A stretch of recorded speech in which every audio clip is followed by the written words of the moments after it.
I like games where there's a lot of like fighting involved. It's called anime or Japanese animation. I don't know how you want to slice that. I think the reason why I like stuff like that is because the good guys always win. But what I've noticed is that I've always been attracted to the characters who have always been the strongest. And not just the characters who've always been the strongest, but who have demonstrated their strength through yelling and power, really getting angry at things, right? So there's this one anime that I really like, where guys power up and their hairs change colors depending on how mad they get. It's like my favorite one growing up. Or think about the Avengers, and like my favorite superhero in that one was the guy who would go green. And really, where does his power come from? It comes from by how angry he would get.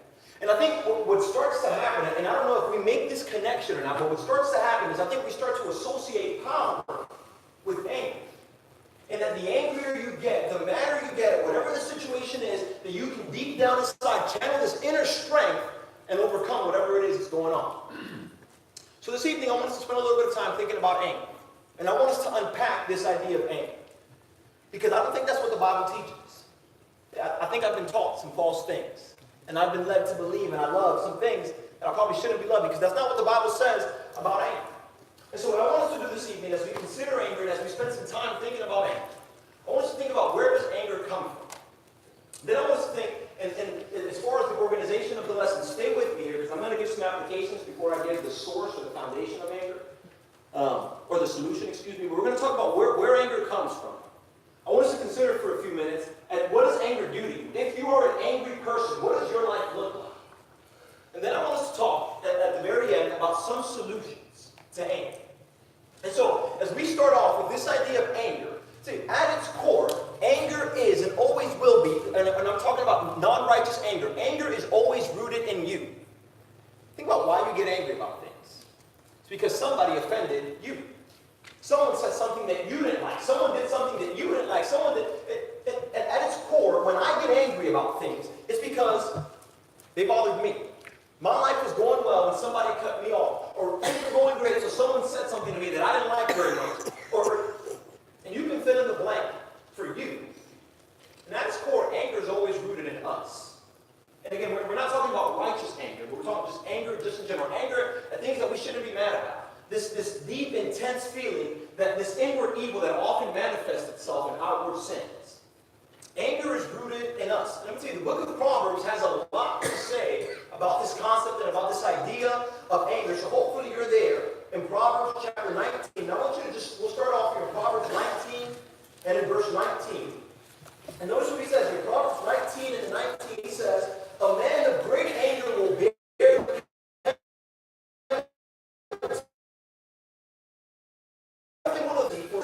Here's the thing about what anger is. Anger is this big bad thing that God doesn't want you to do because it's addictive. You can get angry at something today. Maybe whatever it is you got angry about, in your mind it was justified. The next time it'll be a lot easier to get angry at something that maybe wasn't so justified. And the more you keep going with this, anger is this addiction thing. Angry people are always angry. And they want to be angry. And they find things to be angry about. And as we think about anger, I think one of the things that we need to realize is that this thing that's rooted in you, it's addicting. If you are an angry person, it's going to be so much easier to always get angry. And if you know angry people, you know that's the case. You know that you're walking on eggshells around them because you don't want to say something that offends them. You don't want to say something that's going to get them mad or get them angry.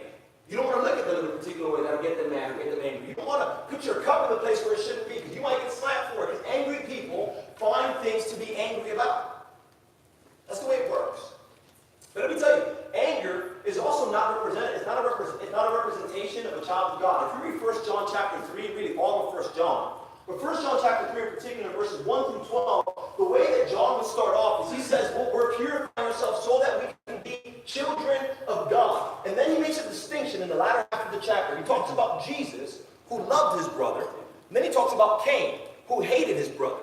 And Jesus, in his love for his brother, was willing to lay down his life for his brother. And Cain, because he hated his brother, because his brother did well, and he didn't do well, he was angry. And what does he do? He takes his brother's life. And really, the distinction that John makes in 1 John chapter 3 is he says, either you are a child of God, or you are a child of the devil. And the way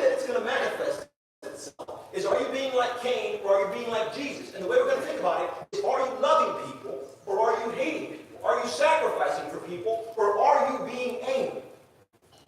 So let me tell you, this anger that's rooted in us is selfish. This anger, the next time, this anger that's rooted in us will not represent God to the world. How many good Christians you met that were angry all the time? Nate, you're probably quiet because it's a sermon. My guess is that's probably the answer to. There's not a lot. Because whenever you think about God's people, whenever you think about Christ, you think about people who are always angry and always fighting and always causing strife.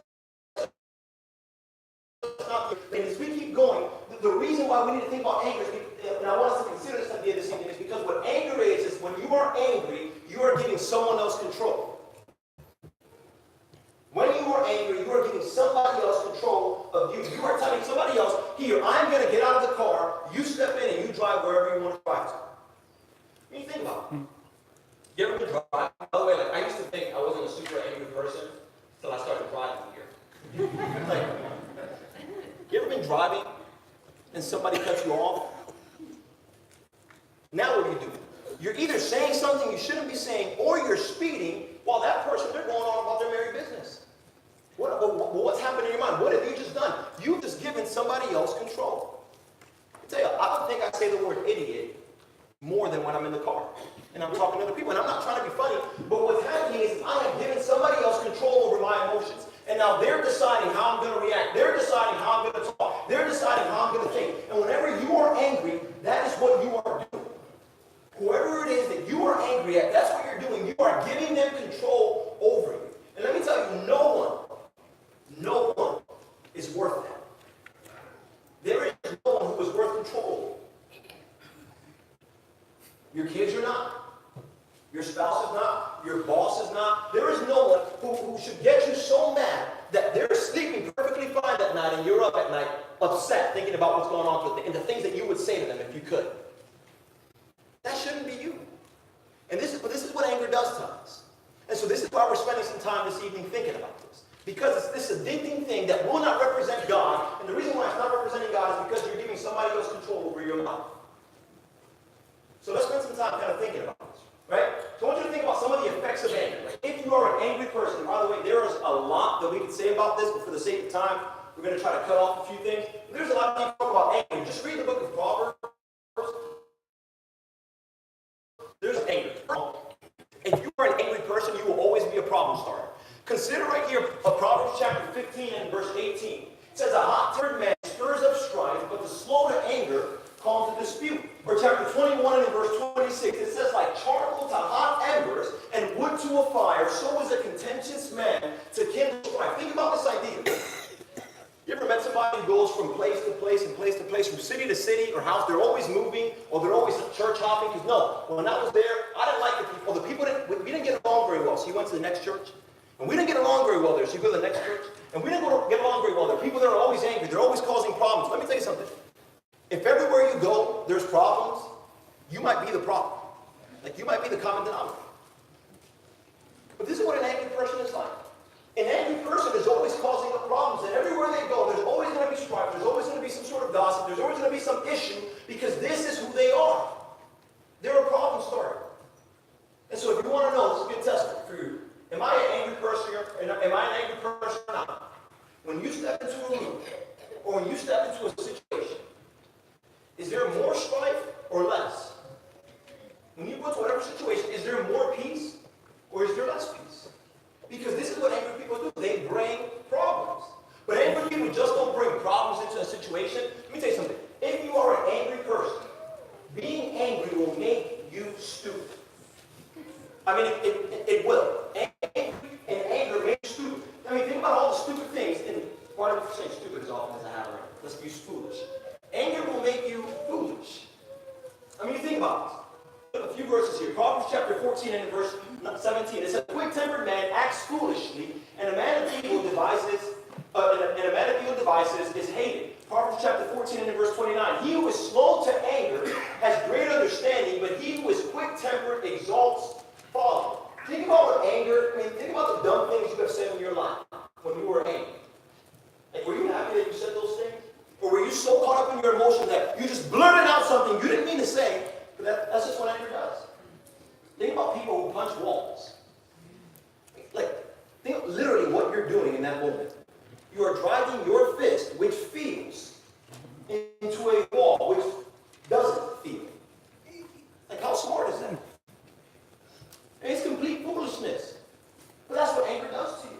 Or think about an argument that two people have, and this one I had some experience with, especially growing up. I would argue with my brother, and the longer the argument lasted, the dumber it got.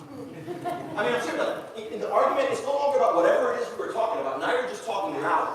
Because you think the louder I talk, the more true my point is going to be. Or the more insults I hurl at you, the truer my point will be. But I'm telling you, this is what anger does to you. It makes you dumb. It just does. And we have to think about this, because whenever we are angry people, you will be the dumbest version of yourself. You will be. And so anger, if you are an angry person, you will always be a problem starter. If you are an angry person, you will be foolish. But also, if you are an angry person, anger will make you sin. Think about some sins here, right?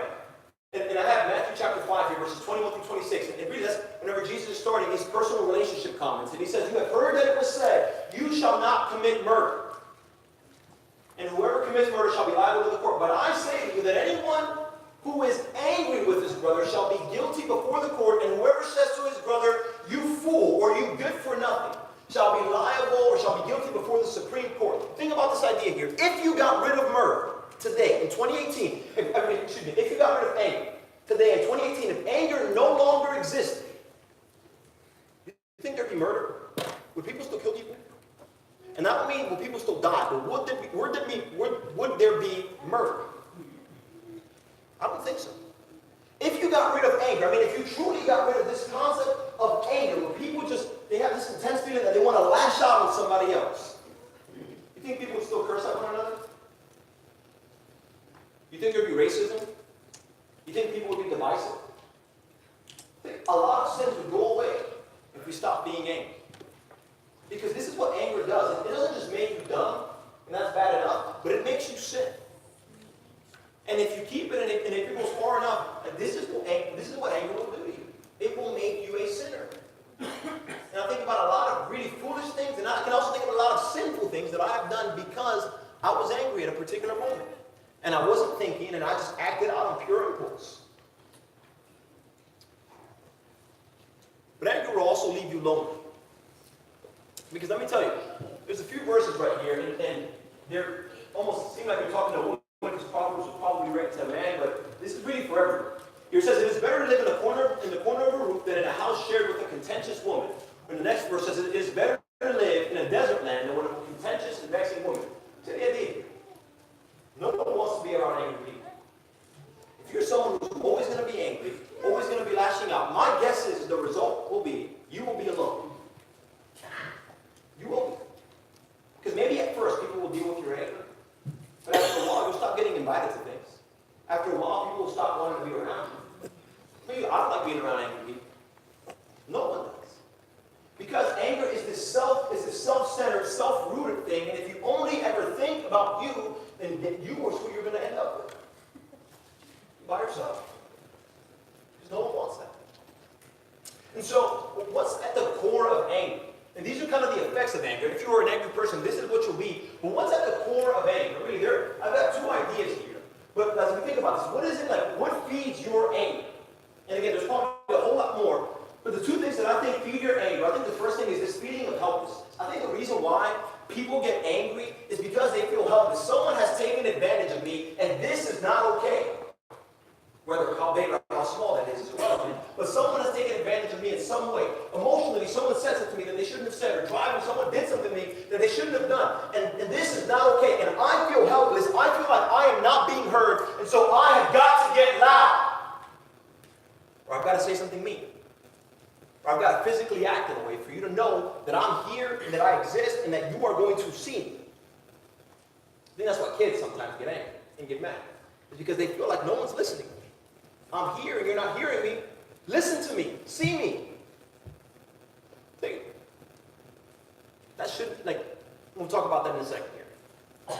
But I think, again, a feeling of helplessness feeds our anger. Let me say, I also think it's poor training. or it's wrong learning that feeds our anger. I don't know about you. But again, I get angry at things that Heather doesn't get angry at. My guess is because we grew up getting angry at different things. Like there's a lot of things that I saw growing up that this is what I learned. You get angry at these things that maybe she didn't grow up seeing. And there's a lot more things that I get angry at, by the way, because that's what you learned. Because I think whatever it is that you get angry at, it's a learned thing. Anger is a learned thing. You learn to get angry at particular things. So think about it. It's 2018. If you went out and you called somebody a mailman, as opposed to a postal worker, they'll get angry. Because that's what the world is teaching you. That this is what you get angry at. I mean, again, 100 years ago, if you were drinking liquor, it seems like people were getting angry at that. Today, nobody cares. Because anger is a learned thing. And what is it that feeds our anger? What's at the core of my anger? It's this feeling of helplessness, and it's whatever it is that I've learned. When we talk about like the chain of yelling or the chain of screaming, it works the same way with anger. So a man who's a boss at his job, whenever he doesn't get his way, he just yells at people. He lashes out at people. Well, the person under him, that's what he receives, that's what he hears. So what do you think he thinks that he needs to do to be seen and heard? He's going to do the same thing. And what's going to be the next thing? He'll go home and he'll do the same thing to his wife, and the wife will do the same thing to the kids, and the kids will do the same thing to their friends. Because that's just what you learn. That's what you think you have to do. And it's not true. Like this is what we feed into this is what feeds our anger. And really in that you also have the solution.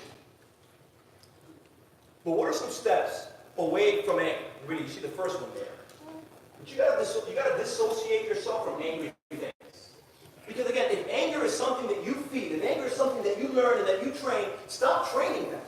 Stop feeding that. Stop going to those places. Proverbs chapter 22, verses 24 and 25, it reads and it says, "Do not associate with a man given to anger, and don't go with a hot-tempered man, or you will learn his ways and find the snare for yourself." It's a question for yourself. What makes you angry? Right? Whenever I watch the news, and I hardly watch it, I get mad. I mean, I do. I get angry. Either at what they're saying or what they're not saying. I get angry. Oftentimes, whenever I'm on social media, I get angry. Whenever my sport team loses, I get angry. And really, I think what needs to happen is we need to learn to disconnect ourselves more from these things. Like if there are things that make you angry, get away from it. If you know someone who's always predisposed to be angry and to be a yeller and to be a fighter, stop being around them. Because all you're doing is learning how to be like them.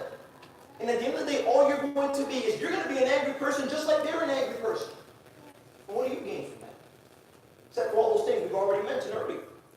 And so one of the things we have to think about, if I'm going to work on my anger, I have to learn to disassociate myself with angry things. But not just that, I think you also need to learn self-control. Not I think, you need to learn self-control. Because I'm going to let you in on a fun fact here. Things are still going to happen that are going to want to make you angry. And you will never be able to always control the situation. But you can always control you. Like you can't always control where you are. You can't always control what people are saying, because that's them. But you know who you can control? You can control you. And so notice a few verses here. Proverbs 16:32 is on top, and Proverbs 25:28 is on the bottom. But the first one reads, "He who is slow to anger is better than the mighty, and he who rules his spirit than he who captures a city." You know, part of the point that he's saying there is greater value in you being patient than in you being angry and winning whatever argument you're trying to win. Because let's say, you're fighting with someone, you're being petty, you're being argumentative to win whatever, or to prove whatever point you want to prove. Okay, you proved that point. Did it for you? What did you lose in the process? You lost you. You lost your self-control. And is whatever you gain worth that? This is why we have to learn self-control.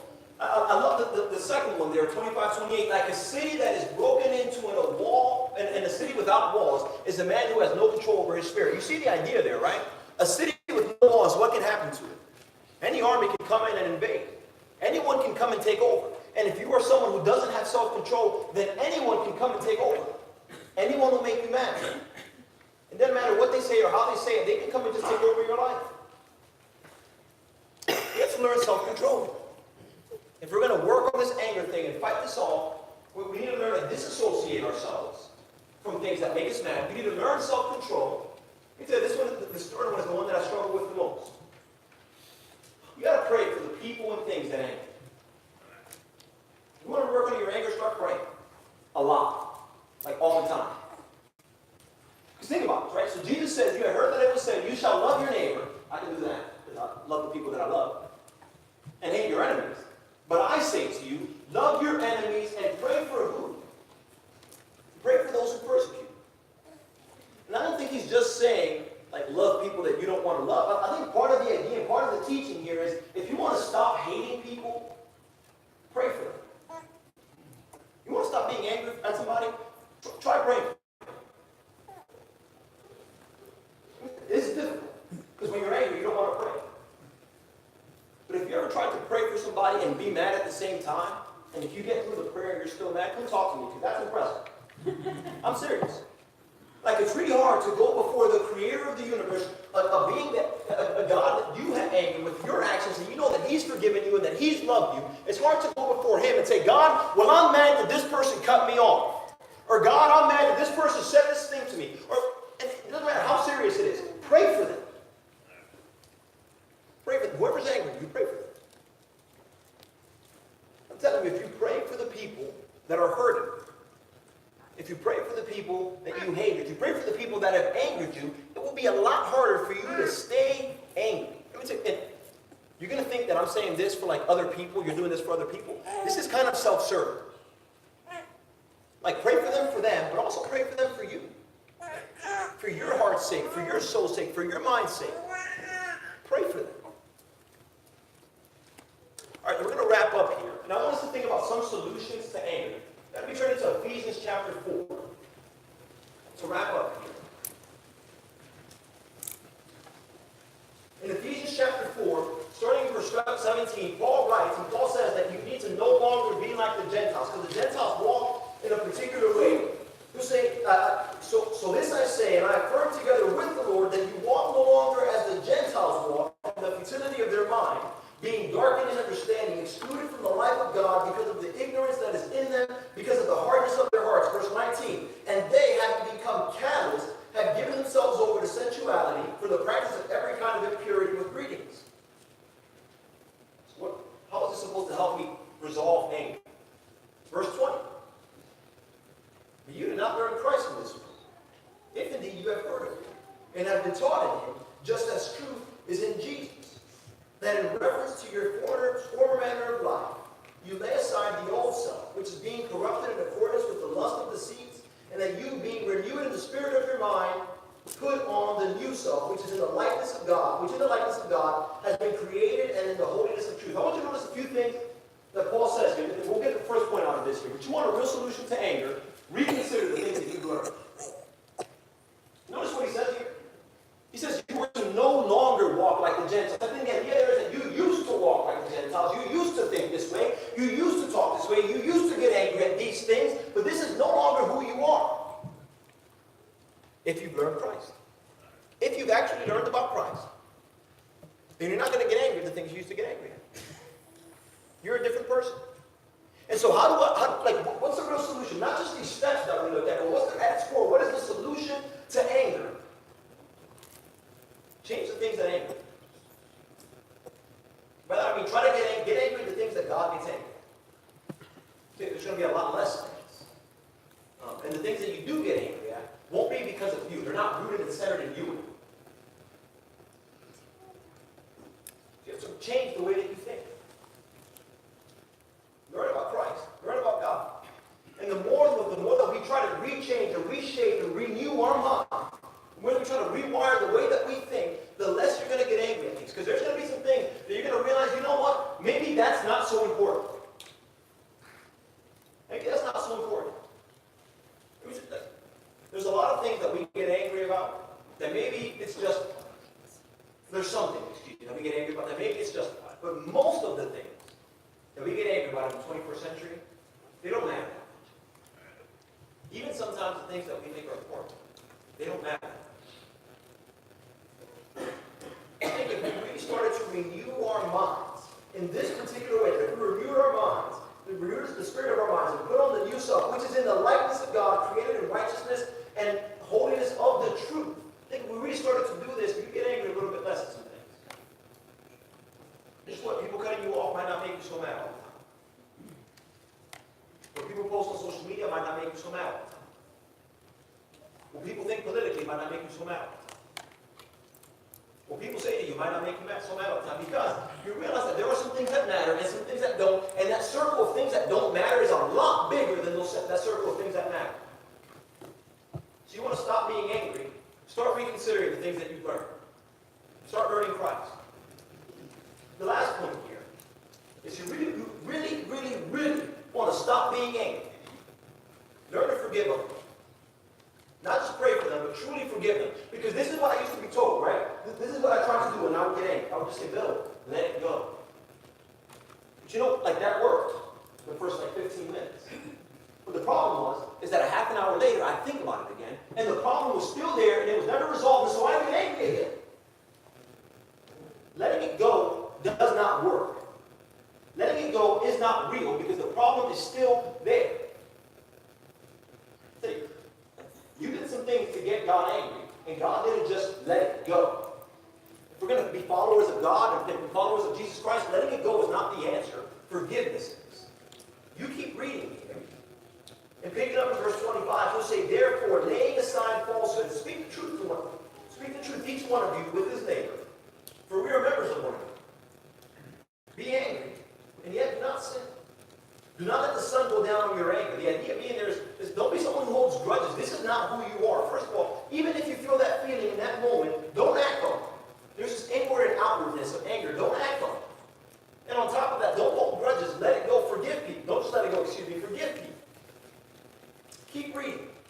And do not give an opportunity to the devil. He who steals must steal no longer, but rather he must labor, performing with his own hands what is good, so that he will have something to share with one who has need. Let no unwholesome word proceed from your mouth, but only such a word as is good for edification, according to the need of the moment, so that it will give grace to those who hear. Do not grieve the Holy Spirit of God, by whom you are sealed for the day of redemption. Verse 31. Let all bitterness and wrath and anger and clamor and slander be put away from you. Not just be angry and do not sin, but this anger, put it away. Get rid of it. Along with all malice. And the solution, what he says, is be kind to one another, tender-hearted, forgiving each other, just as God in Christ has also forgiven you. So how do I deal with my anger? And how do I solve my problem with anger? Consider God. Right? Because my guess is, whoever has done whatever to you and has made you angry, you have made God more angry. Because sin has made God more angry. God is purely righteous. He is pure. He is holy. He is good. In him there is no evil. And you have sinned. And so that made God mad. It angered God. And God wanted to fix the problem. God didn't want to be mad at you. So what did he do? Did God just say, forget about it, I'm just going to let it go? That's not what he did. God decided to do was to forgive you. And forgive you in Christ Jesus. Because sometimes this forgiveness, this learning to forgive those who have hurt you, isn't just, hey, I forgive you. Sometimes it's you're taking the brunt of the pain. That's what God did. He took the brunt of the pain to forgive, to no longer be angry. And that's what forgiveness looks like. And if you no longer want to be an angry person, relearn the things that you're getting angry about. And learn to forgive the way that God has forgiven. That's it. There's a lot more to say, by the way, I'm sure. But read Proverbs, read Ephesians, read other books in the Bible that talk about anger. This is it for this evening. The solution to anger is forgiveness. If you're here this evening and you're not a Christian, I just want you to know that your life right now is angering God. In fact, the wrath of God, or the anger, the ire of God is coming on those who are disobeying. That's a scary thing. Because if I can be angry at somebody, the worst I'm going to do, me, Bill, in 2018 at least, is I may call you an idiot. Like that's probably what I'll do, in my mind at least. For people who disobey God, the worst that is to come is a life of separation. It's hell. And God doesn't want that. And because he doesn't want that for you, what he's offering you is forgiveness. If you're here this evening and you're tired of living a life that's angering God, whether you are a Christian or not, if we can help you in any way, you can come forward as we stand and as we sing. Out of my bondage, sorrow and mine, Jesus I come, Jesus I come, into thy freedom, gladness and mine, Jesus I come to thee. Out of my sickness, sins I have, out of my want and into thy wealth, out of my sin and into thyself, Jesus I come to thee. Out of my shameful failure and loss, Jesus I come, Jesus I come, into the glorious gain of thy cross, Jesus I come to thee. Out of the sorrows into thy calm, out of thy storms and into thy calm, out of distress to jubilant song, Jesus I come to thee. Out of the fear and dread of the tomb, Jesus I come, Jesus I come, into the joy and light of thy home, Jesus I come to thee. Out of the depths of ruin untold, into the peace of thy sheltering fold, ever thy glorious face to behold, Jesus I come to thee.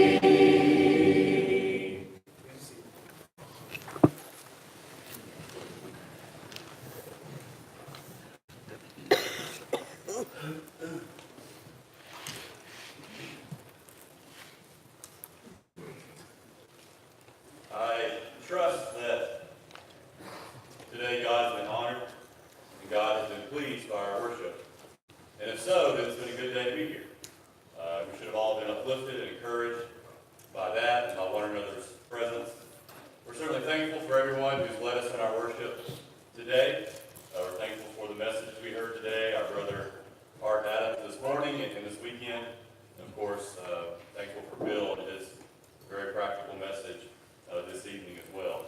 We're thankful for the attendance of everyone here today, our members, especially our visitors. We're very glad to have you here.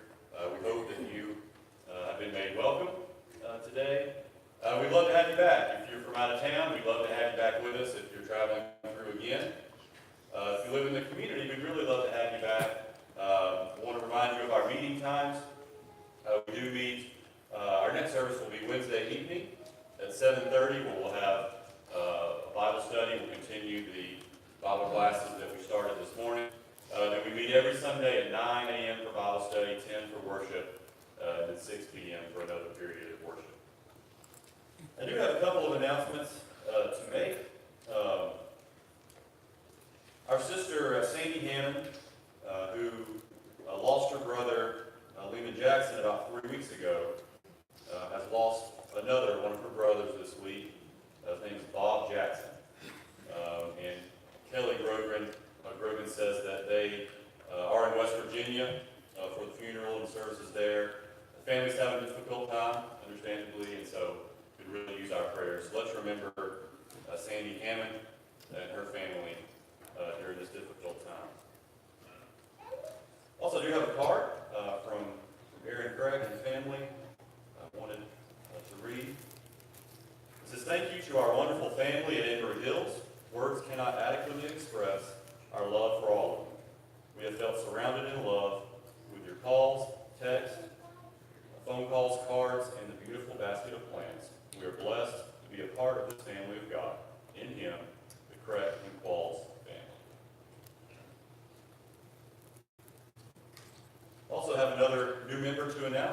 Morgan Jones has placed membership with us, so it's good to have her. We'll ask her if you don't mind just standing briefly.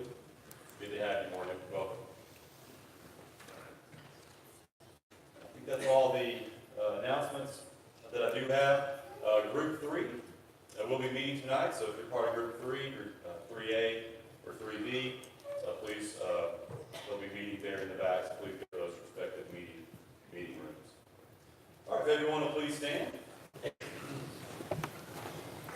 Lord's Supper has been left prepared. If you were not able to partake this morning, it is prepared in the back. The ushers can show you where that will be.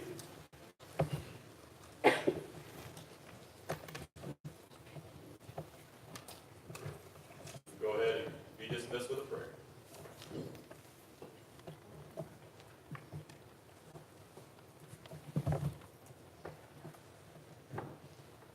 Shall we pray? Almighty God, our Father who art in heaven, Father, we thank you for this Lord's Day. We thank you for the assemblies that we've been blessed to have this day, the lessons taught, the words spoken, encouragement to be within your counsel on all things. We lean on your counsel, Father, for our lives. We lean on you for our strength. We pray, Father, that your will has been done through us today as a group. We thank you for all the attendants, the visitors, the membership as a whole. We thank you for the opportunities to gather before you this day, to lay our desires for being better at being faithful at the foot of your holy throne. We thank you, Father, that this day we've been taught some things that maybe we hadn't heard for a long time, maybe not at all.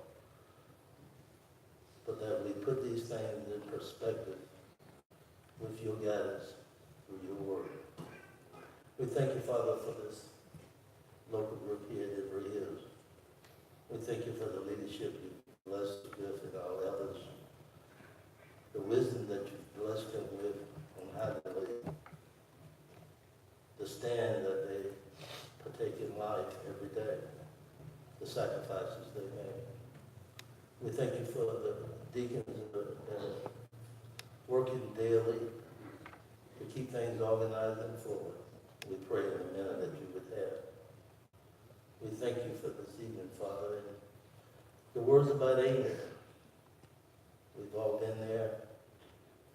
We've all asked for your forgiveness for being there and pray for your grace and mercy to forgive us. We thank you, Father, as we go through this new week, that we go with you in the lead, that you are at the front of everything about us, and we pray that your will be done. We thank you for this opportunity to come to you in prayer, and we go in the name of the Lord Jesus, our precious Savior. Amen. Amen. Good sermon.